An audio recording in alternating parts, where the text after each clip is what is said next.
Salve, salve, meus queridos amigos e amigas que acompanham a Escola de Ciências da Vida pelo Facebook e pelo YouTube. Só alegria? Nesta 7ª aula do nosso curso de Imunologia, eu vou falar para vocês sobre o complexo principal de histocompatibilidade. Uma aula bem rapidinha, bem básica aí, só para a gente ter a definição do conceito aí, o que é o complexo principal de histocompatibilidade, porque quando nós formos entrar aí na parte de apresentação antigênica para os linfócitos T, a gente vai retomar os conceitos que a gente aprendeu aqui nessa aula, tá certo? Então, o que eu vou tratar especificamente com vocês nessa aula? Eu vou falar dos conceitos gerais aí do MHC-CpH. O MHC-CpH nada mais é do que a sigla do complexo principal de histocompatibilidade. MHC é o termo em inglês, Major Histocompatibility Complex. CpH é o termo em português, complexo principal de histocompatibilidade. E eu vou estar usando os dois sempre em conjunto aí nessa aula. E para encerrar a aula, eu vou falar do MHC-CpH de classe 1 e MHC-CpH de classe 2. Tá certo? Como é que é a estrutura molecular deles e o que eles fazem no nosso organismo e também quais tipos celulares eles estão presentes.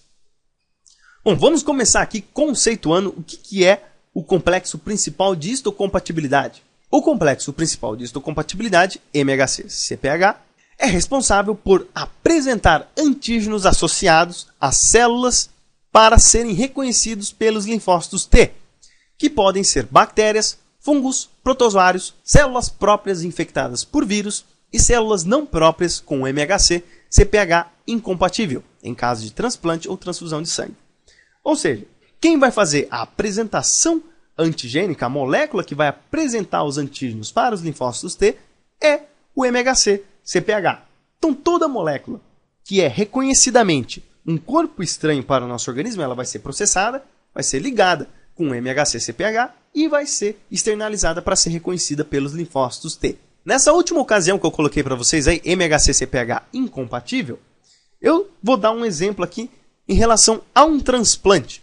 Então vamos pegar aqui, por exemplo, um doador que vai doar um órgão para o receptor A e o receptor B. Esse órgão são os rins, né? Então o receptor A recebe um rim do doador e o receptor B recebe o outro rim deste doador.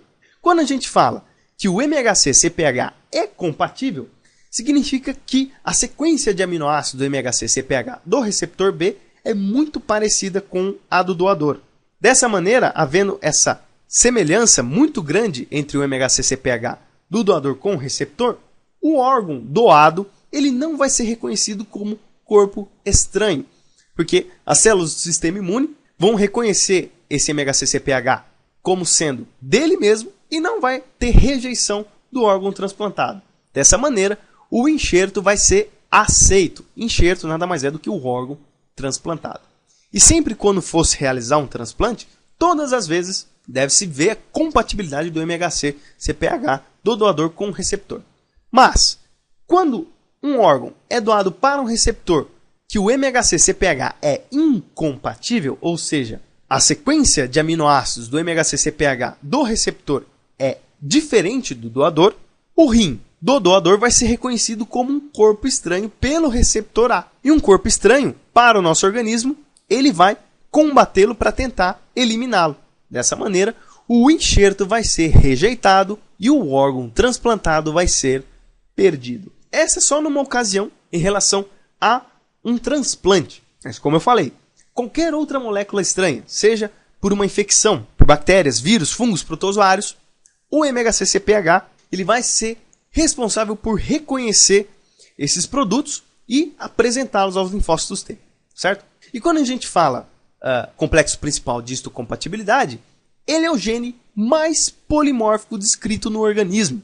Essa característica foi moldada pela evolução para haver uma grande variabilidade do MHC-CpH para reconhecimento de diversos antígenos. Quando eu falo que essa característica ela foi moldada pela evolução, isso significa que essa grande variabilidade faz com que um indivíduo que tenha uma infecção seja capaz de reconhecer milhares de diversos antígenos. E pelo fato de haver essa grande variabilidade, é para fazer com que uma população não seja sensível a um determinado micro-organismo. Se não houver reconhecimento de antígenos de um micro-organismo X por uma população, e ele infectar essa população, ele pode dizimar essa população inteira. Então, essa característica polimórfica faz com que ele tenha uma capacidade de reconhecer milhares e diversos antígenos, inclusive de órgãos de indivíduos que possuem incompatibilidade com o MHC-CPH. Tá certo? E quando a gente fala da organização cromossômica aí do MHC-CPH, a gente pode falar que ele é semelhante ao antígeno leucocitário humano. Então, o complexo principal de histocompatibilidade dos seres humanos também pode ser chamado de antígeno leucocitário humano. E ele está organizado de uma forma bem interessante no nosso genoma. Então, vamos supor aqui que essa barra preta é um segmento aí do nosso genoma. A gente sempre lê do lado esquerdo para o lado direito. Quanto mais se avança para o lado direito, mais se avança no genoma. Essas três proteínas, ADP, DQ e DR, são as proteínas responsáveis por compor o locus do MHC-CPH de classe 2. Então, ou seja, o que vai variar uma com a outra é umas poucas bases nitrogenadas que vai alterar aí algumas sequências aí de aminoácidos entre elas. Elas são isoformas diferentes. E o MHC de classe 1, ele está bem lá na frente, bem ajusante do locus do MHC de classe 2, certo?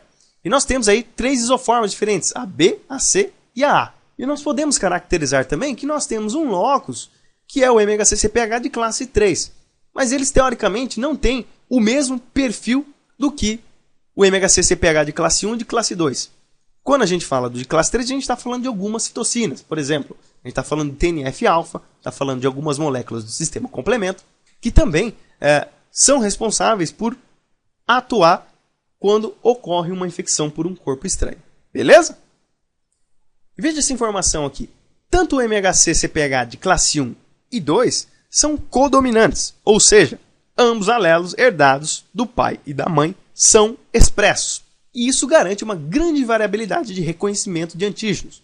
Por que isso vai garantir essa grande variabilidade? Porque o MHC-CPH do pai e da mãe, se eles tiverem uma distância de parentesco muito grande, ambos vão ser muito diferentes entre si. E o fato de nós termos o MHC expresso do nosso pai e da nossa mãe, ambos alelos, faz com que a nossa capacidade de reconhecimento antigênico seja muito maior. Então, por exemplo, só o alelo do pai reconhece 1000 antígenos e só o alelo da mãe reconhece 1000 antígenos. Se expressasse apenas em um único alelo, nós apenas reconheceríamos 1000 antígenos. Exemplo. Mas como nós expressamos os dois alelos, nós somos capazes de reconhecer 2000 antígenos, visto que no MHC-CPH do pai e da mãe reconhecem totalmente antígenos diferentes, por exemplo. Então isso que vai conferir essa característica aí de poder reconhecer uma gama variada de antígenos, tá certo? Bom, vamos entrar agora na parte das classes do MHC-CPH, começando pelo MHC-CPH de classe 1. O MHC-CPH de classe 1 é responsável por reconhecer antígenos intracelulares e apresentá-los aos linfócitos T citotóxicos, que são aí os linfócitos TCD8 positivos. O mesmo é expresso em todas as células nucleadas, ou seja, o MHC-CPH de classe 1 ele está presente em todas as células nucleadas. E veja, antígenos intracelulares são os antígenos produzidos por vírus. E os vírus eles dependem do material genético da nossa célula. Por isso que o MHC-CPH de classe 1 ele está presente em praticamente todas as células nucleadas. E quando ocorre uma infecção nestas células, veja, estas células são próprias, porém, alguma coisa dentro delas é estranha. Então ela externaliza aí o MHC-CPH de classe 1 com um antígeno intracelular para ter o reconhecimento dos linfócitos T citotóxicos que vão combater aí a infecção intracelular. E como é que é a estrutura molecular aí do MHC-CPH de classe 1? Então vamos pôr aqui, por exemplo, uma membrana. Nós temos espaço extracelular e espaço intracelular. E a composição química, né, macromolecular do MHC-CPH de classe 1 é essa aqui que vocês veem. É semelhante a isso daqui. O que é essa estrutura? Bom, isto é uma proteína, certo? E como toda proteína, ela tem uma porção N-terminal e C-terminal. E veja que nós temos duas cadeias, uma azul e uma preta. Falando das orientação aí da cadeia polipeptídica, a porção N-terminal da cadeia azul está do lado extracelular e a porção C-terminal está do lado intracelular. E essa cadeia preta, tanto a porção N-terminal como a porção C-terminal estão no espaço extracelular. E essas alças e dobradiças, elas são feitas através de uma ponte de sulfeto, que eu já expliquei para vocês lá falando de anticorpos, que é a ligação entre duas cisteínas. Estas alças, elas representam domínios aí do MHC-CPH de classe 1. Então nós temos o domínio beta 2, que é essa alça preta, o domínio alfa 1, alfa 2 e alfa 3, certo? Que é representado por esta cadeia azul. O domínio alfa 3 é o sítio de ligação para a molécula de CD8, ou seja, ele reconhece o MHC-CPH de classe 1 por decorrência da sequência de aminoácidos e estrutura aí do domínio alfa 3. Então, o linfócito T, CD8, reconhece esse sítio e juntamente com esse sítio, ele vai reconhecer este outro ponto aqui, esta alça que está entre o alfa 1 e o alfa 2, que é o domínio de ligação com o antígeno.